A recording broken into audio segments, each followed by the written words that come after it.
everybody, it's Sally and I'm here to greenlight my day with you. This is a message whose time has come. You'll know why that's quite kind of punny. The message is about living in the present moment, in this time and place in which you are placed, and not deferring joy and happiness and perfection and peace of mind for the future, based on conditions surrounding your future, being better than they are right now. Do you live in the future? I used to. Actually, I still struggle with it. I struggle with it right now. I struggle today living in the future of what's to come, going back to the States.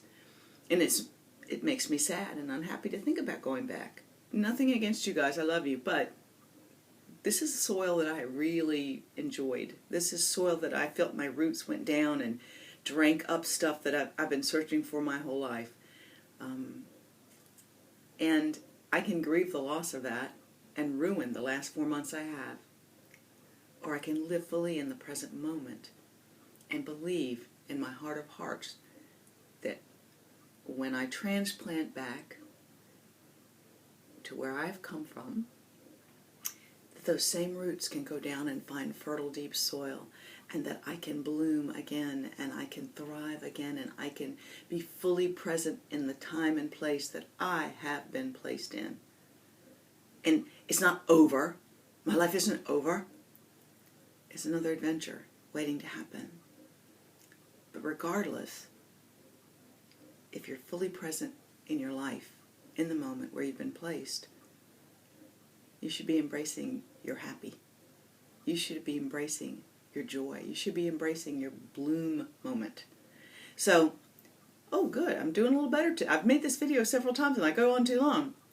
I probably have rambled around and you're not quite sure what I'm doing. But I wanted to share this article with you because it was very profound and it has some great truth for me, for today, for this moment in my life, and for the whole of my life, which I have spent. I don't deserve to be happy because I'm not worthy, deep-seated, deep down inside me somewhere, and I can be happy when, in the future, I'm thin or normal, or if I could be thin or normal, then I could be happy, or if somebody would love me, then I could be happy, or if this, that, or what, then I could be happy. You have to love who you are, where you are, and be happy. And this present moment then becomes the next present moment, and the next, and the next, and the next, and the next, and you're in the future that doesn't really exist because the now becomes the future. You know those little things in the airport that you stand on and people movers, I guess they're called? Maybe they're not. Whatever those things are. They're like escalators that are flat. Okay. Just you step on. You're in one place, and yet every present space is a step ahead. But you're not moving, but time is. So let me read you some of this and see what you think. This is bloom where you're planted. Now is the time. The time to blossom is now, not sometime in the future when you believe the stars will be aligned for you. Are you waiting for the stars to be aligned for you? I know I spent plenty of years waiting for the stars to be aligned for me. Having a vision for our future that differs from our current circumstances can be inspiring and exciting, like a goal, a dream, a vision. But it can also keep us from fully committing to our present placement. Our present placement. Yes, there's something down the road for us, but why live in misery until you get there? Because it may not be all that when you get there. So be happy now. And hopefully we'll all be happy later on too. We may find upon searching our hearts that we are waiting for some future time or situation in order to self-actualize, to be happy, to find our purpose, to be joyful, to be radiant to those around us, to connect with our life force. This would be like a flower planted in North Dakota, putting off blooming because it would prefer to do so in Illinois. Yep. Putting off blooming because the flower is determined it would prefer to bloom in Illinois, so it really doesn't want to bloom in North Dakota. Yeah, I really like that analogy. There are no guarantees in this life, so when we hold back, we do so at the risk of never fully blossoming at all. At all. Think about it. The little shoot comes up, the little buds are forming. It's holding on, it's holding on, it's holding on. One wind comes through. One squirrel comes through. Nibble, nibble. There you go. Over. Missed your chance. Maybe it'll send up another shoot next year from that bulb. But it could have blossomed if it hadn't held on just a little too long. This present moment always offers us the ground in which we can take root and open our hearts now. This present moment always offers us the ground in which we can take root. The ground might be hard, might not be as friable and loose as rich as you would want, but it always offers us the chance to find a way to send down our roots. And I think the soil's a lot more loose than you think it is. We might determine in our heads, oh, this is too hard and rocky a soil. I can't do it here. I can't. I cannot bloom. I cannot be the artistic person that I am because the environment is not conducive to my muse flowing. Well, you know what? Get over yourself and live your life.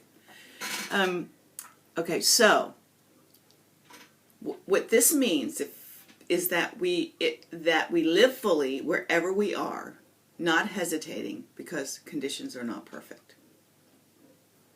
Okay, look at your own life and see what conditions do you think are not perfect that are keeping you from being fully actualized in the moment today, loving the world around you, sending out positive energy, or being happy with what you've got going on right now. Right now. Happiness deferred is just lost opportunity to be happy in the now.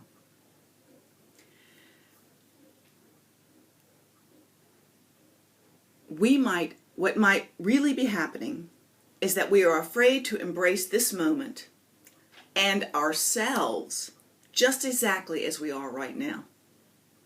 It's about loving yourself too, and accepting yourself and embracing yourself in the moment and the moment. So it's more about embracing you first, and then it's easier to embrace the moment.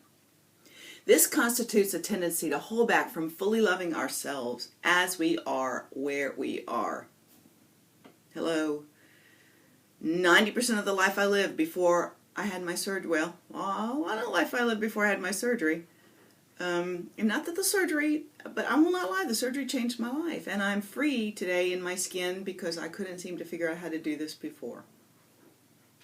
Okay. Are you afraid to embrace this moment and yourself just as you are right now? And if so, it constitutes a tendency to hold back from fully loving ourselves as we are, where we are. We have a habit of presenting life with a set of conditions, ifs and whens, that must be fulfilled before we will say yes to the gift of our lives. Now is the time for each of us to bloom where we're planted, overriding our tendency to hold back. Now is the time to say yes, to be brave and commit fully to ourselves. By committing fully to yourself in this moment, in this time, just think what you can unleash in the universe. Just by walking out your front door, just by getting out of bed in the morning and loving and generating to the people in your path, those known and unknown, those beloved and those that are strangers. Now's the time to be vulnerable. Now is the time to be brave, unfolding delicately yet fully into the space that you find yourself in. I hope that today you guys will think about, are you living fully today? Or are you holding on that tomorrow will be better? Yes, some days tomorrow will be better, some days will be shit, but you can still live present in the moment and make the most of it. Don't defer. You don't know how long you've got. Live and love and be a light. You guys take care, and I'll see you next week. Oh, this was Madisyn Taylor, and I will post it right below.